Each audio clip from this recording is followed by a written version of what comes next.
Well, good morning, ladies and gentlemen. Welcome to another Travel Mole broadcast, and I'm delighted to have my friend from Fort Lauderdale, and she's been in the industry a long time.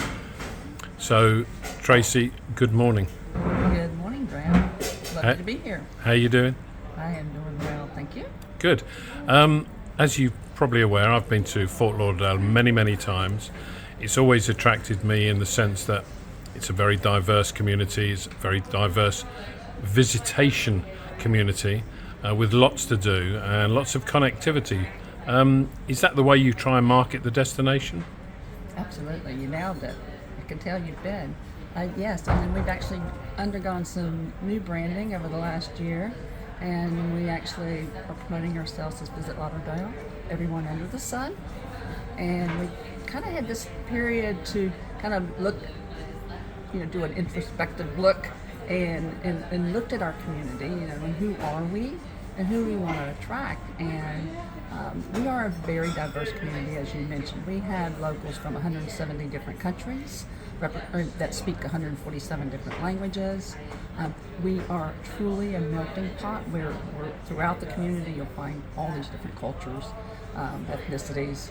And we really think that that's who we want to attract. We want to attract people who have the same values as we do, and we're a very welcoming community.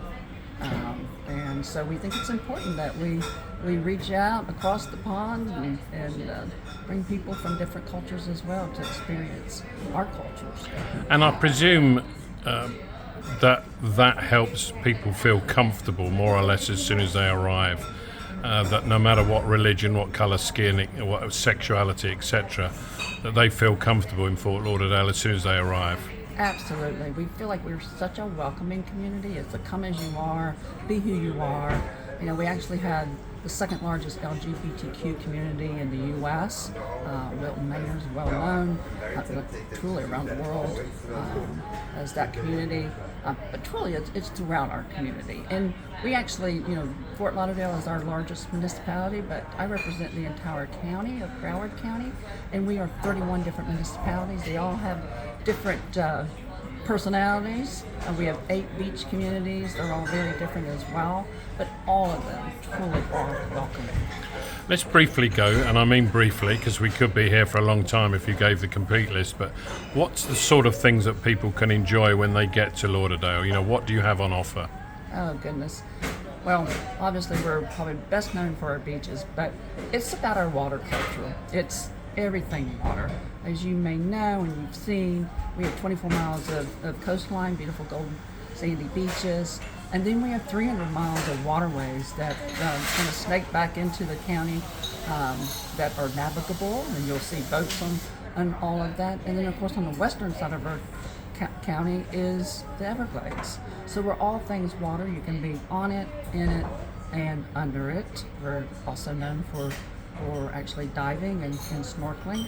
We have artificial reefs and natural reefs that our natural reefs you can actually do shore diving. You can go off of Lauderdale by the sea and actually swim out to our first reef. But up in Pompano Beach, it's about a mile off the coast, which you can reach by boats. And we have Shipwreck Park, which has 18 different wrecks that you can dive, snorkel. So it's really all about that outdoors, being on the water. You can explore with the water taxi. You have hop-off buses here. We have boats for that. Takes you through these waterways. It's actually a way to get around. You can buy a day pass.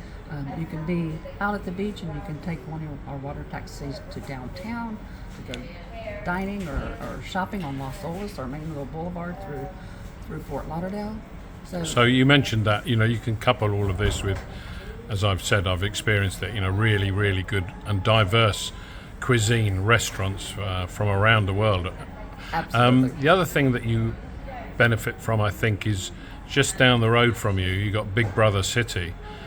I was mentioning connectivity. That's improved recently, hasn't it? Absolutely. If you want to explore Miami or West Palm, either one, we sit in the middle, very conveniently, great to be a little hub and spoke.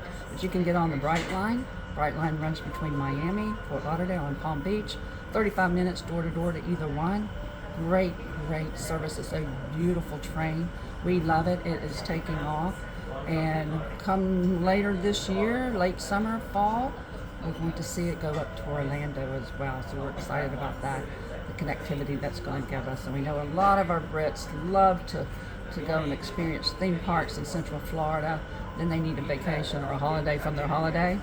We want to be that beach destination where they come to relax. Cool. Now, all of this development, I know you've got some new hotels, you've always got bringing out new restaurants. How do you, and of course you have a huge cruise terminal there. How do you handle that expansion without actually destroying the essential elements of why people go to Lauderdale? Yeah, well, you mentioned cruise, and I will tell you that our cruise port has been very proactive about the cruise lines that they're attracting. This year in 2023, we have 8 different cruise lines that are coming in. We have new ones coming in, Viking being one of them, and they have the smaller ships. And they're bringing 4 different ships in. And also Azamara is coming in. The Ritz-Carlton is actually coming in this month, which is a 300-person, they call it, I don't, cruise ship may not be the right word, but it really looks like a yacht, a gorgeous yacht.